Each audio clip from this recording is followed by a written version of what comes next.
ఈ రాత్రి చాలా ప్రాముఖ్యమైన మాటలు దేవుడు అందించాలి అనే ఉద్దేశంతో ఆయన ఉన్నాడు. ఏ మనుషులు దేవుడు బలపరుస్తారు అనేది రాత్రి మనం బాగా తెలుసుకోబోతున్నాం. చూద్దాం బైబిల్ ఒకసారి ఎవరిని బలపరుస్తారు. 2వ వృత్తాంతము 16వ అధ్యాయము 9వ వచనాన్ని ధ్యానం చేసుకుందాం.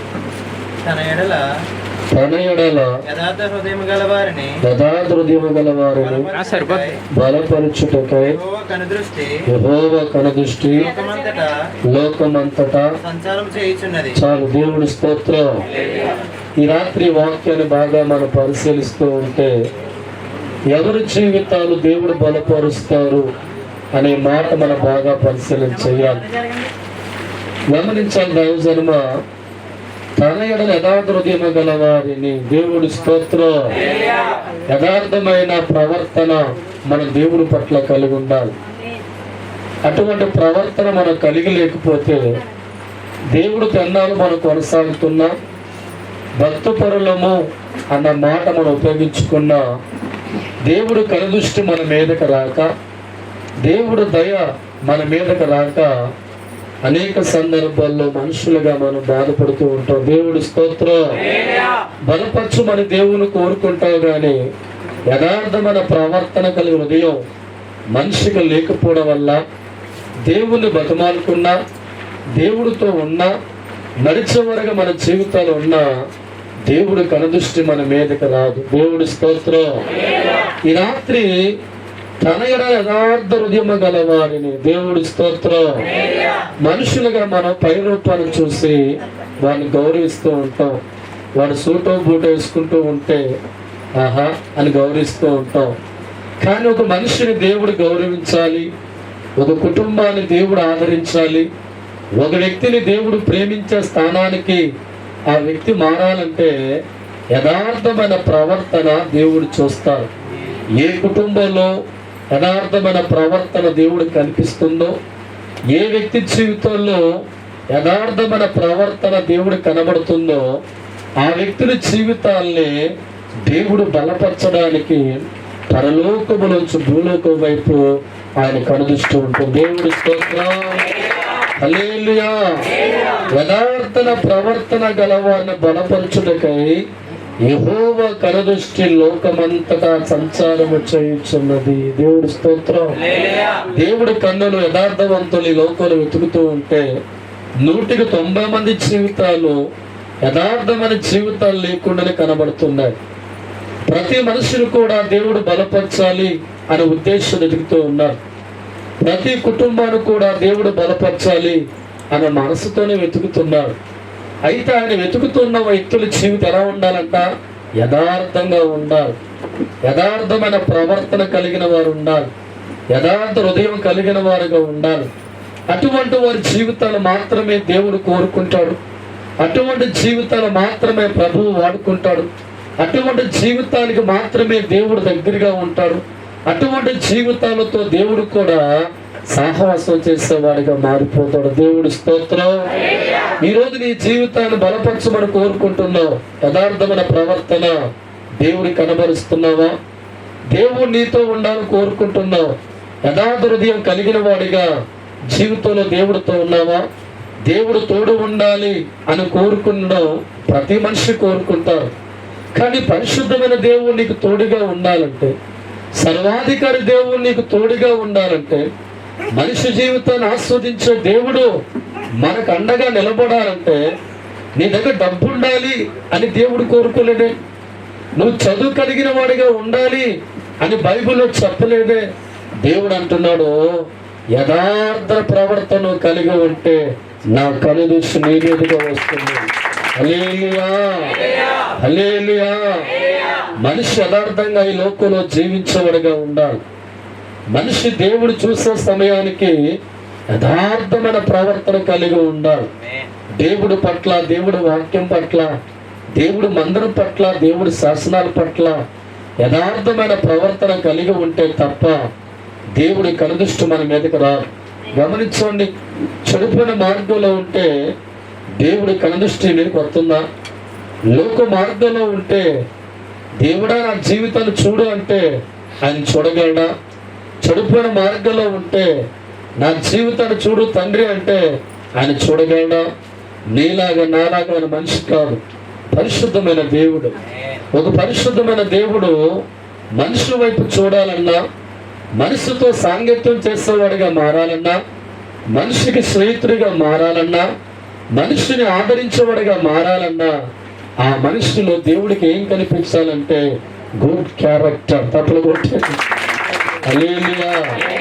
చాలా మంది జీవితాలు యథార్థమైన ప్రవర్తన లేకుండానే, దేవుడా మా జీవితాలు కష్టాల్లో ఉన్నాయి, మా జీవితాలు బాధల్లో ఉన్నాయి, మా జీవితాలు కన్నీరులో ఉన్నాయి, నీ కనుదృష్టి మా మీదకి తీసుకురా తండ్రి అని ప్రార్థన చేస్తూ ఉంటారు. దేవుడు మనసు నీ వైపు తిరగాలంటే నీ ప్రవర్తన కరెక్ట్గా ఉంటే తప్ప దేవుడు మనసు తిరగదు. పరలోకంలో ఉన్న దేవుడు మనస్సు తిప్పగలిగిన వాడిగా మనం మార్చుకోవాలి. ఆయన జీవితంలో మన వైపు చూడాలంటే ఈ రాత్రి బైబిల్లో పలుకుతున్న మాట, యథార్థమైన ప్రవర్తన కలిగిన వారిని బలపరచడానికి. దేవుడి స్తోత్రం. యథార్థ ప్రవర్తన కలిగిన వారు కష్టాల్లో ఉన్నప్పుడు, యథార్థ ప్రవర్తన కలిగిన వారు దుఃఖంలో జీవితం ముందుకెళ్తున్నప్పుడు, యథార్థ ప్రవర్తన కలిగిన వారు రోగిగా బలహీనపడుతున్నప్పుడు, యథార్థ ప్రవర్తన కలిగిన అప్పుల్లో బాధపడుతున్నప్పుడు, వారి జీవితాలు దేవుడు అనాథగా విడిచిపెట్టడు కానీ వారి జీవితాలు బలపరచడానికి, వారి బతుకులు బలపరచడానికి, వారి కుటుంబాలు బలపరచడానికి దేవుడి కన్నులంట లోకమంతా ఒప్పుకున్న దేవుడి స్తోత్రం. ఈరోజు నీకున్న కష్టాన్ని బట్టి నీ క్యారెక్టర్ తగ్గిపోతే దేవుడు ఎలా నీ కుటుంబాన్ని దీవిస్తాడు? ఎక్కడ ఉన్నా మన జీవితంలో ఉన్న పాత్ర కరెక్ట్గా కాపాడుకోవాలి. కష్టాన్ని బట్టి నీ క్యారెక్టర్ పోగొట్టుకుంటే, బాధను బట్టి మన జీవితంలో ఉన్న యథార్థమైన బతుకును వదిలిపెట్టేవాడిగా మారిపోతూ ఉంటే దేవుడు ఆ మనిషికి దూరం అయిపోతూ ఉంటాడు. దేవుడి సహాయం ఆ మనిషికి దూరంగా మార్చబడుతుంది. కింద వాక్యాన్ని కంట్రోల్ చేస్తూ ఉంటే, ఈ విషయం మీద నీవు మతి తప్పి ప్రవర్తించదు కనుక ఇది మొదలుకో నీకు యుద్ధములే కలుగును. దేవుడి స్తోత్రం. హల్లెలూయా. అదేంటంటే దీవించే దేవుడిగా చదువుకున్నావు, ప్రేమించే దేవుడిగా చదువుకున్నావు, ఆదరించే దేవుడు గొప్పగా చెప్పుకున్నావు. అదే దేవుడు పలుకుతున్న మాట, ఇక్కడి నుంచి నీ జీవితంలో ఏం కలుగుతాయంట? యుద్ధాలే కలుగుతాయి. దేవుడి స్తోత్రం. మనిషి ప్రవర్తనలో జారిపోతున్నప్పుడు, క్యారెక్టర్లో జారిపోతున్నప్పుడు, దేవుడికి ఇవ్వవలసిన మనసుని గాయపరుచుకుని మారిపోతూ ఉన్నప్పుడు ఆ మనిషి జీవితంలో దేవుడి సహాయము, దేవుడి కృప, దేవుడితో ఉన్న సాంగత్యం దూరం అవుతుంది కనుక ఆ మనిషి జీవితంలో ఏం ప్రారంభించబడతాయంటే యుద్ధాలే ప్రారంభించబడతాయి. దేవుడి స్తోత్రం. మనం అనుకుంటాం నేను దేవుళ్ళో ప్రతి ఆదివారం మందిరం వెళ్ళిపోతున్నాను కదా అని అనుకుంటాం, కానీ నీ ప్రవర్తన చూస్తున్నాడు అనే విషయాన్ని మనిషి మర్చిపోతుందా? యథార్థమైన ప్రవర్తన దేవుడికి మనిషి ఇవ్వగలిగిన వాడిగా మార్చుకోవాలి. ఆ మనిషి తన ప్రవర్తన తప్పి ఉన్నాడంట. ఆ ప్రవర్తన తప్పి ఉండవల్ల దేవుడే పలుకుతున్న మాట, ఇక నీ జీవితంలో ఏం ప్రారంభించబడతాయంట? యుద్ధాలు ప్రారంభించబడతాయి. దేవుడి స్తోత్రం. ఎక్కడికి వెళ్ళినా మనిషి జీవితంలో సుఖం దొరకదు, ఎక్కడికి వెళ్ళినా సమాధానం దొరకదు, ఎక్కడికి వెళ్ళినా హృదయానికి నెమ్మది దొరకదు, ఎక్కడికి వెళ్ళినా పట్టడి మెతుకులు తిన్నా అది వంట పట్టదు, ఎక్కడికి వెళ్ళినా అన్నీ మన కళ్ళ ముందు కనబడుతున్నా మన జీవితంలో విచారాన్ని మోసేవారిగా, బాధను మోసేవారిగా, కన్నీరు మోసేవారిగా, దేవుడి యొక్క ప్రవర్తన తప్పిపోయిన వారి జీవితాలు చాలా కష్టాలు ఉంటాయి. దేవుడి స్తోత్రం. ఒక మనిషి నీకు స్నేహితుడిగా మారాలంటే డబ్బిస్తే మారుతాడు, ధనమిస్తే మారుతాడు, లేదా వాడికి ఏదో సాయం చేసే వ్యక్తిగా మారితే ఆ లంచాన్ని బట్టో డబ్బుని బట్టో నీ జతకట్టేవాడిగా మనిషి మారుతాడు. కానీ సృష్టికర్త దేవుడు దీనికి లొంగడు. కొట్టు. హల్లెలూయా.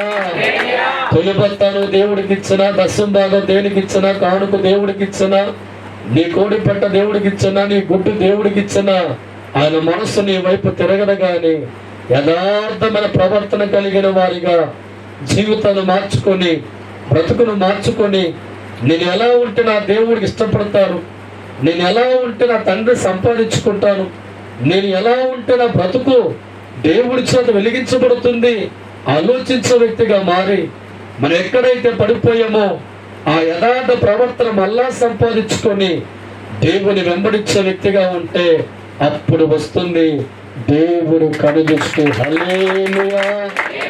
ఈ రాత్రి ఇక్కడ కూర్చున్న ప్రతి మనిషి కూడా కష్టాల్లో ఉండగా దేవుని పిలుస్తూ ఉంటారు, బాధల్లో ఉండగా దేవుని పిలుస్తూ ఉంటారు.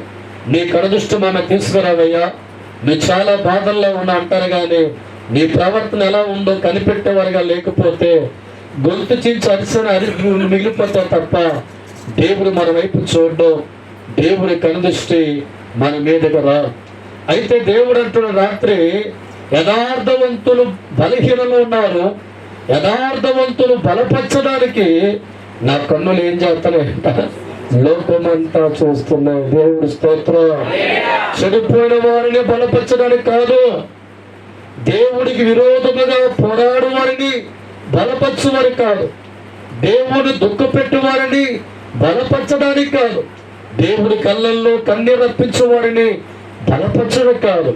ఎవరైతే దేవుడి కోసం బ్రతకాలని కోరుకుంటారో, ఎవరైతే దేవుడు మార్గంలో ఉండాలని కోరుకుంటారో, ఎవరైతే నా దేవుడు పరిశుద్ధుడి కనుక నా క్యారెక్టర్ కరెక్ట్గా ఉండాలని యథార్థమైన జీవితాన్ని దేవుడికి చూపాలని కోరుకుంటారో అటువంటి వ్యక్తులు కష్టాల్లో ఉంటే, అటువంటి వ్యక్తులు బాధల్లో ఉంటే, అటువంటి వ్యక్తులు కన్నీరులో దుఃఖపడుతూ ఉంటే దేవుడు ఆ జీవితాలు అన్నాడు, నేను బలపరచడానికి నా కన్నులు చూస్తున్నా. దేవుడి స్తోత్రం.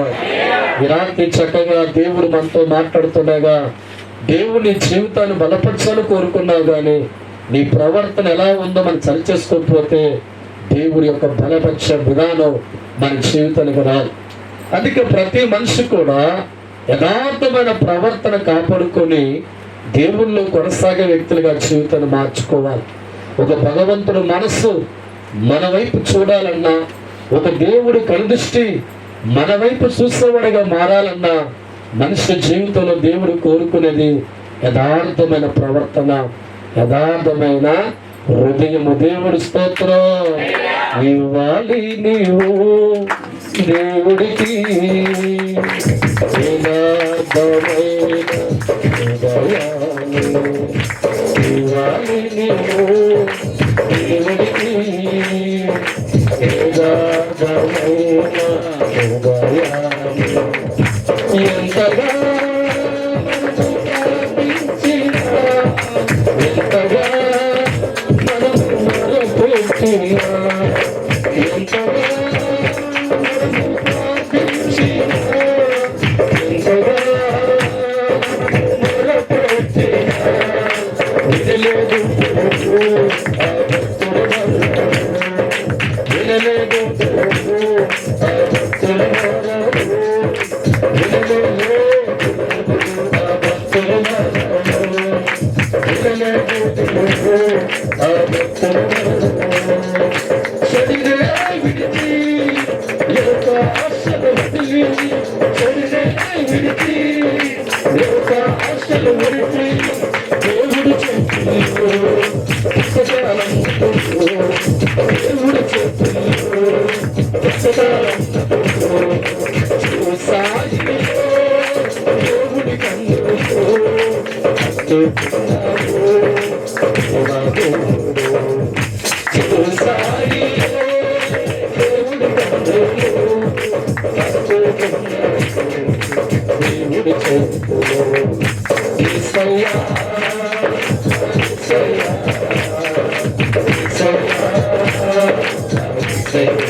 ఒకటో రాజుల గ్రంథం 19వ అధ్యాయము 4వ వచనాన్ని ధ్యానం చేసుకుందాం.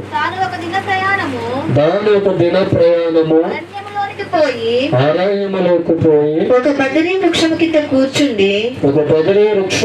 కూర్చుండి మరణాపేక్ష గలవాడై యెహోవా నా పితరుల కంటే నేను ఎక్కువ వాడను కాను, ఇంత మట్టుకు చాలును, నా ప్రాణము తీసుకొనుమని ప్రార్థన చేశాను. చాలు. దేవుడి స్తోత్రం.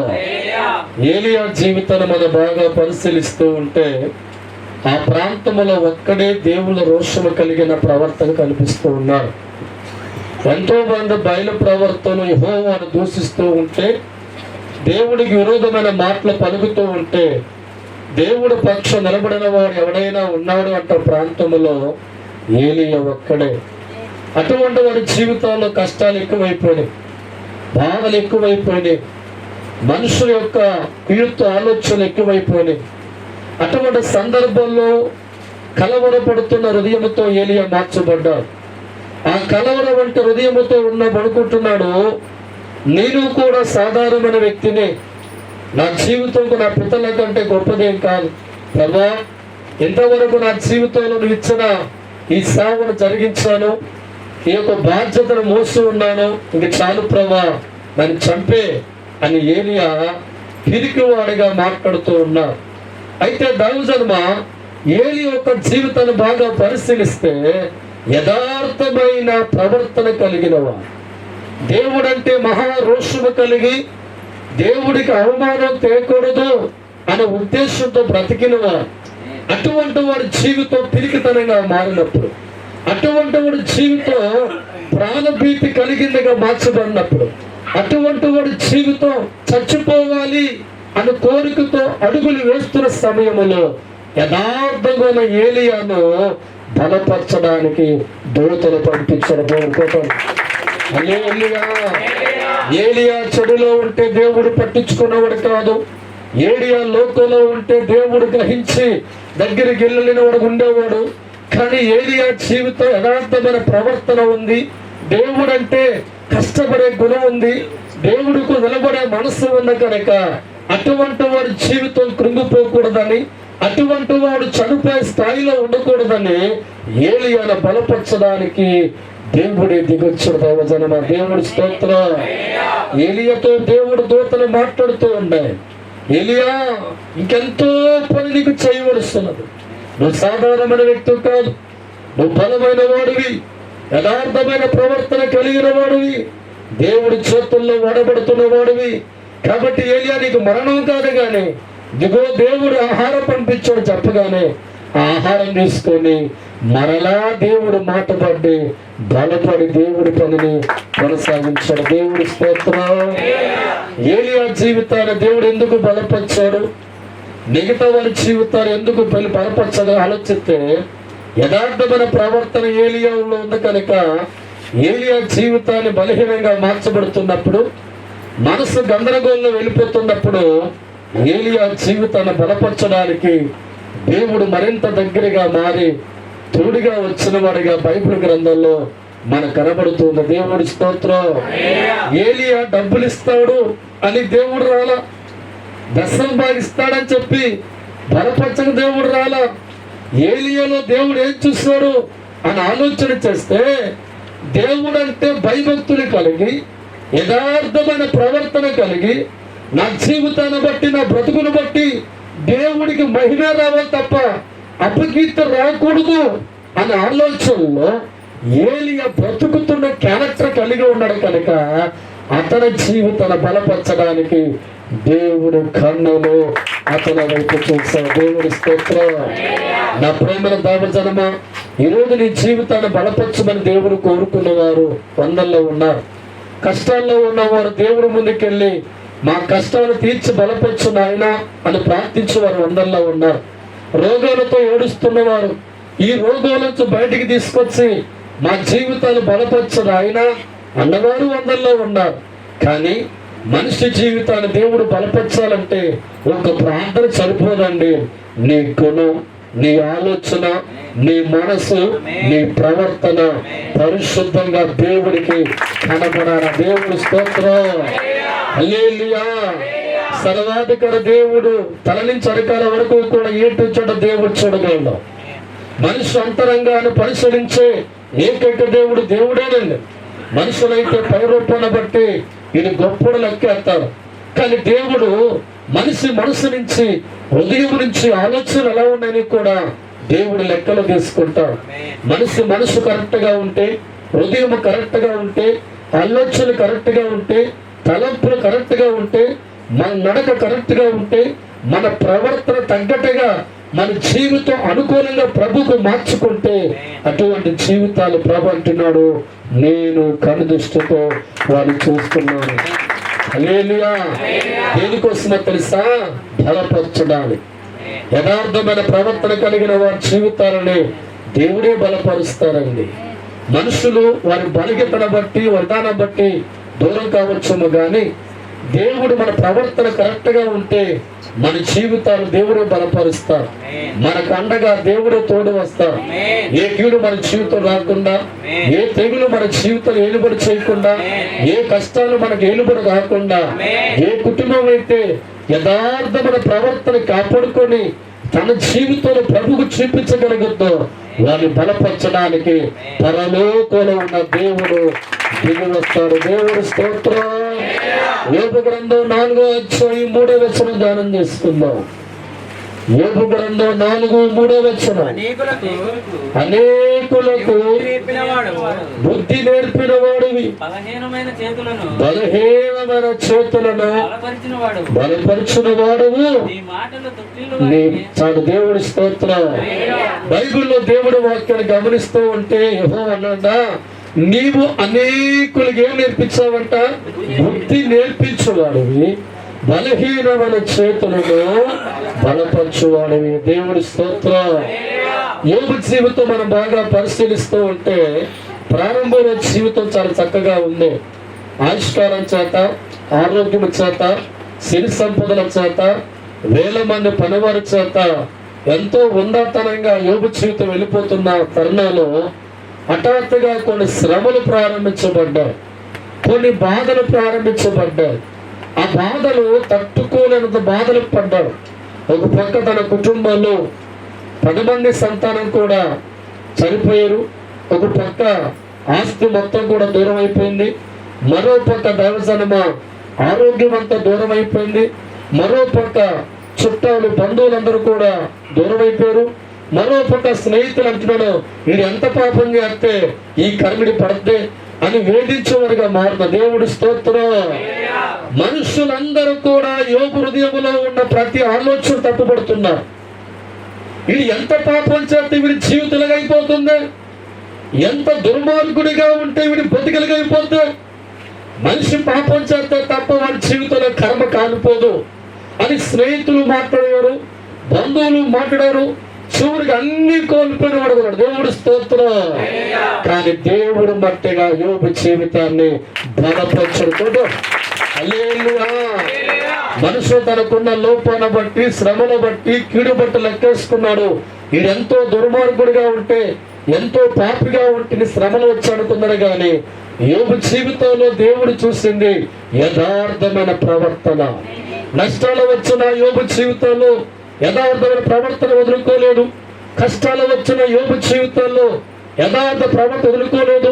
చివరికి ఒళ్ళంతా జబ్బుతో వచ్చిన యథార్థ ప్రవర్తన వదులుకోలేడు కనుక యోబులో ఉన్న యథార్థ ప్రవర్తన చూసిన దేవుడు అనుకున్నాడు, యోబును బలపరచాలా, యోబును ఆస్వాదించాలా, యోబును దీవించాలా అనుకున్న దేవుడు 2 మేలు చేసి బలంగా దేవుడు మార్చాడు. దేవుడు స్తోత్రం. హల్లెలూయా. యోబు జీవితాన్ని దేవుడు ఇంత బలపరిచిన కారణం ఏంటి అంటే బైబిల్ ఏదో చెప్తుంది, అతడు యథార్థవంతుడు, దేవుడి పట్ల భయభక్తిని కలిగిన వాడు, నీతి కలిగిన వాడు, చెడుతనమును విసర్జించిన వాడు. దేవుడి స్తోత్రం. హల్లెలూయా. లోక తలంపులు మనకు పోకపోతే యథార్థ జీవితం మనకు ఉండదు. చెడు ఆలోచనలు మన జీవితంలో తొలగించకపోతే యథార్థ ప్రవర్తన రాదు. దేవుడు మహిమను కోరుకునే వ్యక్తులుగా మన జీవితాలు మారాలంటే యథార్థమైన ప్రవర్తన వచ్చే వ్యక్తులుగా మనం మారాలి. నా ప్రేమన దైవజనమా, ఆనాడు వారి భక్తుల జీవితాన్ని ఎందుకు దేవుడు బలపరిచాడు అని ఆలోచన చేస్తే వారికి ఉన్నది ఒకే ఒక క్యారెక్టర్ ఏంటంటే యథార్థముగా ప్రభుత్వం నడిచారు, యథార్థమైన జీవితాన్ని దేవుడికి అప్పగించారు. వారి ఆలోచనలు, వారి తలంపుల్లో ప్రభువును దుఃఖపెట్టే ఆలోచనలు లేవు, చెడు తలంపులు లేవు, చెడ్డ ప్లానింగ్లు లేవు. కానీ మా ప్రవర్తన బట్టి దేవుడు ఆనందించాలని కోరుకున్నారు, మా నడకను బట్టి దేవుడికి ఆనందం కలగాలని కోరుకున్నారు, మా ఆలోచన బట్టి దేవుడికి సంతోషున్నారు. అందుకే వారి ఆలోచనలో కానీ, వారి తలంపుల్లో కానీ, వారి ఉద్దేశంలో కానీ, వారి నడవడికలో కానీ ఒక యథార్థమైన జీవితాన్ని కాపాడుకొని ఆ జీవితాన్ని దేవుడికి ఇవ్వాలనుకున్నారు కనుక దేవుడు వారి జీవితాలను గొప్పగా బలపరుస్తాడు. దేవుడి స్తోత్రం. అందుకే దేవుడి యొక్క మూలవాక్యం ఉంటుంది, తన ఎట్ల యథార్థవంతులను బలపరచడానికి యెహోవా కన్నులు లోకమంతా సంచరిస్తున్న దేవుడి స్తోత్రం. చెడులో ఉండి దేవుడు నా జీవితాన్ని బలపరచంటే కన్నెత్తి నీ వైపు దేవుడు చూడడం, పాపంలో ఉండి దేవుడా నన్ను బలపరచు అంటే నీ ముఖం దేవుడు చూడడం. కానీ యథార్థంగా బ్రతికి దేవుడా నన్ను బలపరచమంటే నీ వైపు దేవుడు చూస్తాడు, నీ కుటుంబం వైపు దేవుడు చూస్తాడు. ఏ కష్టాల బట్టి నువ్వు ఏడుస్తున్నావో, ఏ దుఃఖాల బట్టి నువ్వు ఏడుస్తున్నావో, ఏ బాధల బట్టి నువ్వు కన్నీరు కారుస్తున్నావో, నిన్ను బలపరచడానికి, నిన్ను ఓదరించడానికి, నీకు స్నేహితుడిగా మారడానికి దేవుడి నీ పక్కకు వచ్చి అండగా నిలబడతాడు. దేవుడి స్తోత్రం. తెలుసుకోవాలి క్రైస్తవుడా,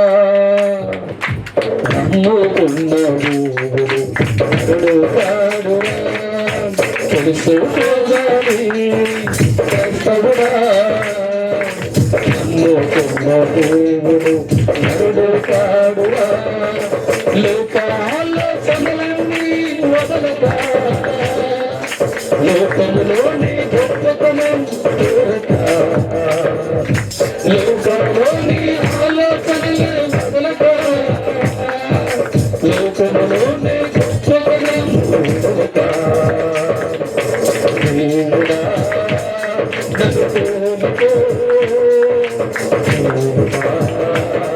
నన్ను తీసుకో, దేవుడా నన్ను తోలుకో, దేవుడా నన్ను తీసుకో.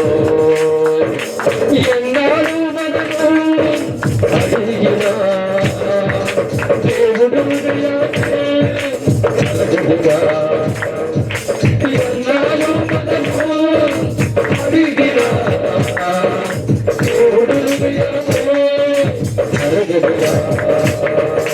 దేవుడు వైపు తిరిగి చేతుల పైకి ఎత్తి చేసిన పొరపాటు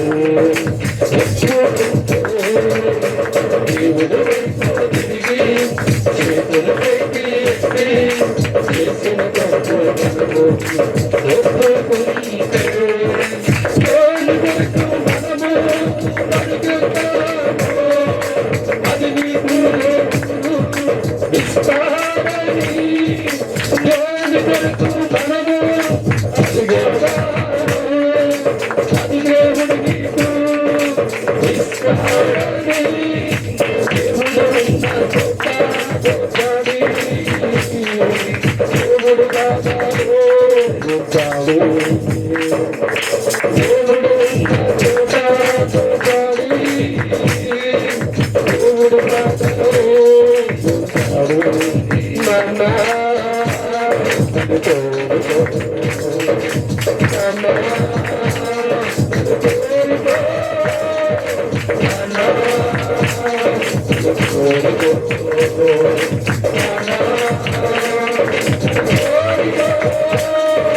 అడిగిన దేవుడు అడిగిన దేవుడు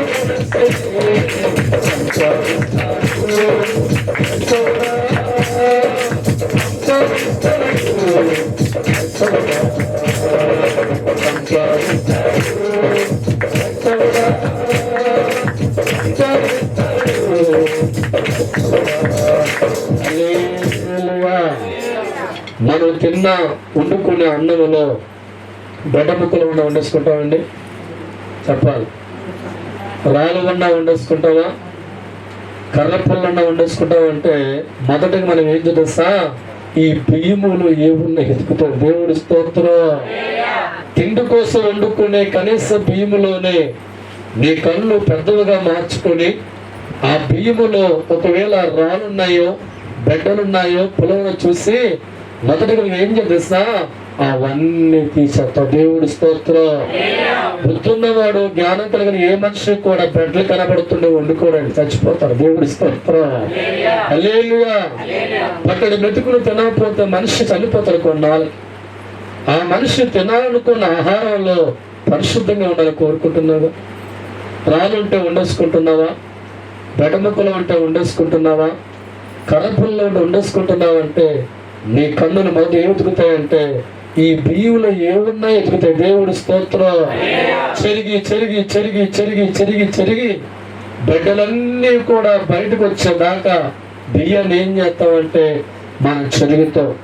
చెరిగిన తర్వాత అనుకో నిర్ధారించుకుంటాం ఇక ఏమీ లేవనగానే అప్పుడు వెళ్తే అసలు ఒక బియ్యం. దేవుడి స్తోత్రం. తినే తిండి కొంత కేట జాగ్రత్త తీసుకుని మేము ఒక పరిశుద్ధాత్మ దేవుడి సాహసం కోరుకున్నప్పుడు ఎంత జాగ్రత్తగా ఉండాలి. దేవుడి సన్నిధి కోరుకున్నప్పుడు, దేవుడి సాహసం కోరుకున్నప్పుడు, పరిశుద్ధాత్మ దేవుడితో మనం ఉండాలని కోరుకున్నప్పుడు మనలో ఉన్న ప్రతి బిడ్డ మన మైమర్చి ఉండే వ్యక్తులుగా ఉంటే పర్వతాలుగా మారిపోతాయి. పర్వతాలుగా మారిన తర్వాత చిన్నప్పుడు పోతున్న పరిస్థితి నుంచి సంవత్సరాలు పడుతుంది ఆ పర్వతం కరగాలంటే. ఈరోజు దేవుడి వాక్యం బాగా పరిశీలించి మన జీవితంలో ఉన్న చిన్న చిన్న వాటిని ప్రారంభంలో తొలగించుకునే వ్యక్తులుగా ఉంటే, ప్రారంభంలో మన జీవితాల్లో వాటిని చెరిగేసే వ్యక్తులుగా ఉంటే మంచితనంగా ఉన్న మన జీవితాల్లో దేవుడు త్వరగా మన బ్రతుకుల వైపు దేవుడు చూస్తా, మన కుటుంబం వైపు దేవుడు చూస్తా. ఒక్కసారి వారి జీవితాన్ని గమనిస్తే యోబు జీవితం కానీ మరొక జీవితం కానీ, ఎందుకంటే వారి జీవితం దేవుడు బలపరిచాడు. ఎందుకంటే వారి కుటుంబాలు అన్ని కష్టాల్లో ఉన్న విడిచిపెట్టలేదు. అన్ని కోల్పోతే మనుషులందరూ వదిలేస్తారు కానీ ఎందుకంటే దేవుడు ఇంకా పట్టుకొని ఆడుతున్న ఆడతా అంటే ఒక్కటేనండి, యోబు గారు ఏముందంటే యథార్థమైన ప్రవర్తన. దేవుడి స్తోత్రం. హల్లెలూయా. దానియేలు గ్రంథము 10వ అధ్యాయము మనం 7-8 చదువుకున్నాం సార్. దానియేలు గ్రంథం 10వ అధ్యాయము. దానియేలు నాకు ఈ దర్శనము కలగగా నాతో కూడా ఉన్న మనుషులు దాన్ని చూడలేదు గాని మిగుల భయాక్రాంతులై దాగుకొనవలెనని పారిపోయి నేను ఒంటరినై ఈ గొప్ప దర్శనమును చూచినందున నాలో బలమేమీ లేకపోయాను. నాలో సమస్త బలాన్ని కోల్పోయాను. నా సొగసు వికారమాయను. నా అందమంత వికారంగా బలము నా యందు నిలవలేదు. నా శక్తి నాలో కోల్పు దూరం వెళ్ళిపోయింది. నేను అతని మాటలు వింటిని. అతని మాటలు విని నేను నేలను సాష్టాంగపడి గాఢ నిద్ర పొందిన వాడనైతిని. అప్పుడు ఒకడు చేతితో నన్ను ముట్టి నా మోకాళ్ళను అరచేతులను నేలమోపి నన్ను నిలువబెట్టి దానియేలు నీవు బహుప్రియుడవు కనుక నేను నీ యొద్దకు పంపబడి తిని. ఒక దర్శనాన్ని దానియేలు చూసే సమయానికి ప్రతి మనిషి కూడా పారిపోతే దర్శనం చూసిన వెంటనే దానియేలు జీవితంలో శక్తి అంతా కోల్పోయాడు. మోకాల్లో ఓపిక లేదు, చేతుల్లో ఓపిక లేదు, సమస్యలు కూడా పడిపోతగా ఉంటే దానియేలు వద్ద ఒక దూత వచ్చి అంటుందంట, నీవు దేవుడికి బహుప్రియుడవయ్యా. దేవుడి స్తోత్రం. అంటే దేవుడు మనుషుల జీవితాలు మెచ్చుకుంటారా? ఈ లోకంలో చాలా మంది మనుషులు మెచ్చుకోలు పరిగెడతారు, కానీ దానియేలు జీవితం ఎవరు మెచ్చుకుంటున్నారు? ఒక్కసారి ఆలోచించుతారు. దానియేలు సమస్యలు పడిపోతే అతని మోకాళ్ళలోకి శక్తినిచ్చి చేతుల్లోకి శక్తినిచ్చి బలపరిచి పలుకుతున్న మాట, దానియేలు నీవు నాకు బహు ప్రియమైన వాడివి. దేవుడి స్తోత్రం. దానియేలు దేవుడు బలపరిచి మళ్ళా శక్తినిచ్చి పలుకుతున్న మాట, దానియేలు నీవు నాకు బహుప్రియుడివి, నీ వద్దకు నేనేమయ్యాను, పంపబడితేనే. దేవుడి స్తోత్రం. అంటే దానియేలు బలపరచడానికి, తిరిగి లేవనెత్తడానికి, దైవ చిత్తాన్ని దానియేలుగా నెరవేర్చుకోవడానికి, సమస్యలు పడిపోయిన వాడిని బలపరచుకోవడానికి దానియేలు వద్దకు దేవుడు దూత పంపబడింది. నా ప్రియమైన దైవజనమ, మన దగ్గరికి దేవుడు రావాలి, మనతో ప్రభు ఉండాలి అంటే దానియేలు ఏముందని దేవుడు వచ్చాడు? డబ్బు ఉందని వచ్చాడా? ధనం ఉందని వచ్చాడా? ఆస్తిపాస్తులు బాగా ఉన్నాయి వచ్చాడా? దానియేలు వద్దకు దేవుడు ఎందుకు వచ్చాడంటే యథార్థముగా భక్తి కలిగిన వాడిగా ఉన్నారు, యథార్థమైన ప్రవర్తన కలిగిన వాడిగా ఉన్నా, దేవుడికి ఇష్టమైన జీవితం అనిపించేవాడు ఉన్నాడు కనుక దానియేలును బలపరచడానికి, దానియేలుని శక్తితో నింపడానికి, దానియేలుని తన అభిషేకం నింపడానికి దేవుడి తన వద్దకి వచ్చాడు. దేవుడి స్తోత్రం. ఈరోజు మన జీవితాల్లో కూడా దేవుడు తోడు లేకపోతే, బలపరిచే దేవుడు మనకు లేకపోతే, మన కళ్ళ ముందు పంచపరం వల్ల మనకున్న అవి విషయంగా మార్చబడతాయి. నా ప్రేమైన దైవజనమా, దేవుడు మన బలపరచాలని కోరుకోవాలి. అలా బలపరచాలని కోరుకునే మనము యథార్థంగా ప్రభు నడవాలి, యథార్థమైన ప్రవర్తన కలిగి ఉండాలి. నా ప్రవర్తన బట్టి దేవుడు దుఃఖపడతాడా? ఈ పని చేయడం వల్ల దేవుడికి బాధ కలుగుతుందా? ఇలా చూడడం వల్ల దేవుడు దుఃఖం కలుగుతుందా? ప్రతి క్షణము కూడా దేవుణ్ణి నమ్ముకున్నవారు, దేవుణ్ణి ఆరాధించే బిడ్డలు ఆ బలమైన ప్రవర్తన కాపాడుకొని దేవుడికి నడిచే వ్యక్తులుగా ఉంటే దేవుడు మనకు తోడుగా ఉంటాడు, మనకు అండగా ఉంటాడు, మన జీవితాలు బలపరుస్తాడు. సదాకాలం దేవుడు మనతో ఉంటాడు. ఆయన సల్ల దేవుళ్ళు మన మీదకు వస్తాడు. దేవుడు స్తోత్రం. చివరి మాట కీర్తన గ్రంథం 9:8 వచనం ధ్యానం చేసుకుందాం. కీర్తన 9:8 యెహోవా నీతిని బట్టి లోకముకు తీర్పు తెచ్చాడు, యథార్థతను బట్టి ప్రజలకు న్యాయము తీర్చును. చాలు. దేవుడి స్తోత్రం.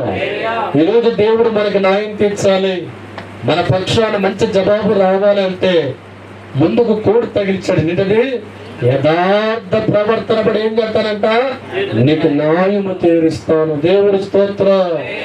ఈ లోకంలో మనకు న్యాయం తీర్చాలి అంటే జడ్జికి మనం ఏమి సరిపోద్ది?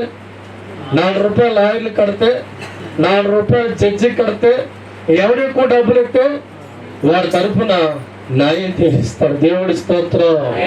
కానీ దేవుడు అంటున్నాడు, యథార్థ ప్రవర్తన బట్టి ప్రజలకు ఏం చేస్తానంటే న్యాయాన్ని తీరుస్తాను. దేవుడి స్తోత్రం. ఎంత గొప్పగా నువ్వు దేవుళ్ళలో ఉంటామో, ఎంత గొప్పగా ప్రభువులు ప్రవర్తిస్తామో, ఎంత గొప్పగా నడుచుకుంటామో, ఆ నడచను బట్టి తీర్పు ఉంటుంది, మన ప్రవర్తన బట్టి తీర్పు ఉంటుంది, మన కనుదృష్టి బట్టి తీర్పు ఉంటుంది. మనిషిగా మనం ఎలా దేవుడితో నడిచామో, కుటుంబం నడిచామో, సమాజం నడిచామో, ఇవన్నీ కూడా దేవుడు తీసుకొని మనకున్న ప్రవర్తన ఎంతవరకు ఉందో దాన్ని బట్టి దేవుడు ఏం చేస్తాడంట, న్యాయము తీరుస్తాడు. దేవుడి స్తోత్రం. హల్లెలూయా. ఒకరోజు దాని దేవుడు నాకు కొంతకాలం క్రితం వేరే చోట సేవ చేస్తున్నప్పుడు, సేవ అక్కడ ప్రారంభించడం మునుపు దేవుడు నాతో చెప్పిన మాట ఏంటంటే, నువ్వు అక్కడ సేవ చేయాలి, అనేకులకు వాక్యాన్ని బోధించాలి, ఎవరి మీద హస్తం ఉంచుతావో ఏ రోగమైనా బాగు చేస్తాను అని చెబుతూ, ఒక్క పైసా కూడా మందిరంలో తీసుకుంటే అధికారం నీకు ఇవ్వలేదు అన్నాడు. ఆ రోజు నా జీతం 2500. ఎంతండి? 2500.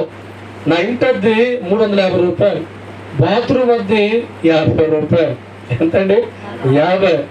సైకిల్ మా టిఫిన్ ఖర్చు ఫ్యాక్టరీలో 4 బడ్జెట్ 2 రూపాయలు. దేవుడి స్తోత్రం. ఈ ఖర్చులన్నీ పోగా చేతికి ఒక 1000 రూపాయలు మిగిలితే ఆ 1000 ఇంటికి ఖర్చు. ఇంటికి ఖర్చు చెప్పాలి, మా అన్నింటికి. దేవుడి స్తోత్రం. ఒక పక్క సేవ చేస్తూ ప్రారంభించారు. జీవితం ఎంతో మంది వచ్చి బాగుపడుతూ ఉన్నారు. వారి విశ్వాసముతో 1000 రూపాయలు చేతుల్లో పెట్టారు. అలా దాంట్లో వేసేవారు. ఒక్కోసారి వారి కఠిన రోగాలు బాగుపడితే సంతోషంతో 2000 పెట్టేవారు. అలా వేసేవారు. కరెక్ట్గా 6 సంవత్సరాల పాటు దేవుడు మాట నిలబెట్టుకుంటూ వెళ్ళిపోతున్నాం. ఎన్నో ఆర్థిక ఇబ్బందులు, ఎన్నో రకరకాల ఒత్తులు వచ్చిన ఒకటే అనుకున్నా, దేవుడు మాట జమదాటకూడదు. దేవుడి స్తోత్రం. ఒకరోజు మనకి చర్చ స్థలం ఇచ్చిన ఆవిడ అక్కడ భోజనం పెట్టుకుంది. బీసీ కాలంలో ప్రార్థన అంతా అయిపోయింది, చక్కగా భోజనం చేశారు. నేను పాస్టమ్మ గారు బండికి వచ్చేస్తుంటే నాయన అనిపించింది. దేవుడి స్తోత్రం.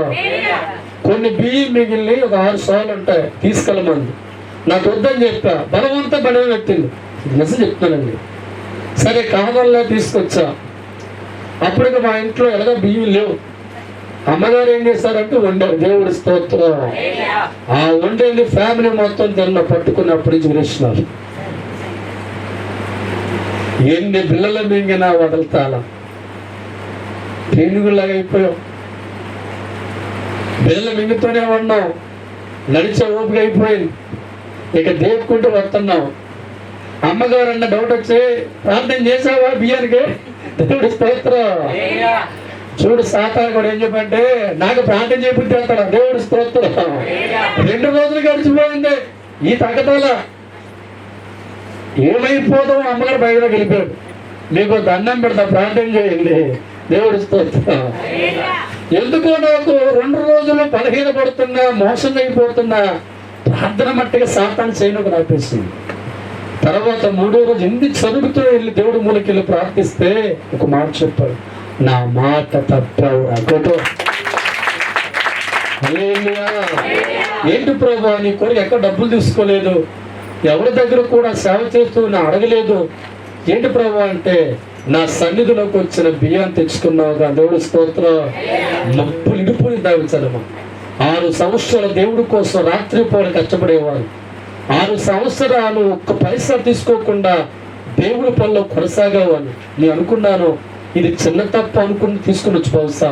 ప్రభు అంటున్నాడు, నువ్వు చేసింది 100% తప్పు. దేవుడి స్తోత్రం. హల్లెలూయా. 6 సంవత్సరాలు దేవుడి కోసం కుటుంబాన్ని విడిచిపెట్టిన, సుఖశాంతులు వదిలేసిన, లోక ఆనందాన్ని వదులుకున్నా, దేవుడి మార్గాల్లో పరిగెత్తిన, రాత్రి పగలు ప్రభు సేవలో ఉన్న, డబ్బులు పైసా తీసుకోకుండా 6 సంవత్సరాలు అక్కడ సేవ చేస్తున్నా, నేను చిన్న పొరపాటు ఏంటంటే, దేవుడు ఏదైతే చెప్పాడో అది చెయ్యకుండా పెడచోలు పెట్టగానే నన్ను ఉతికి ఆరేస్తాడు నా కుటుంబాన్ని. వదలడురా దేవుడు ఆత్మ కలిగిన వాడినైనా, వదలడురా దేవుడు ఆత్మ కలిగిన వాడినైనా. దేవుడు మాట భిన్నంగా మనిషికి దేవుడు మాట భిన్నంగా మనిషికి దేవుడు వస్తాడు. 6 సంవత్సరాలు సుఖదేవుడిచ్చాడు. 6 సంవత్సరాలు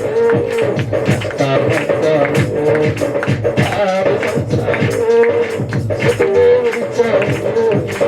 6 సంవత్సరాలు కష్టపడ్డాడు.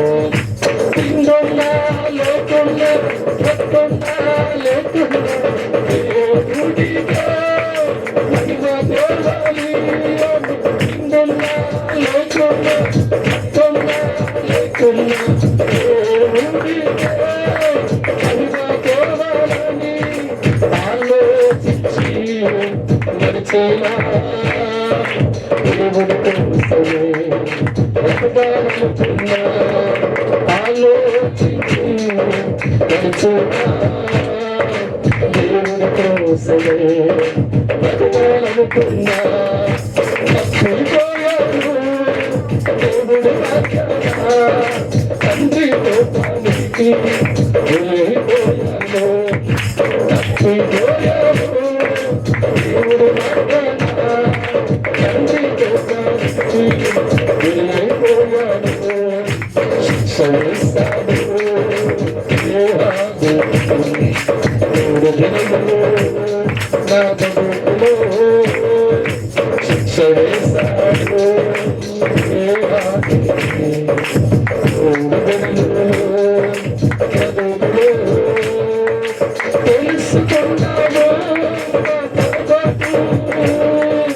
ఒకటికి మూడుతులు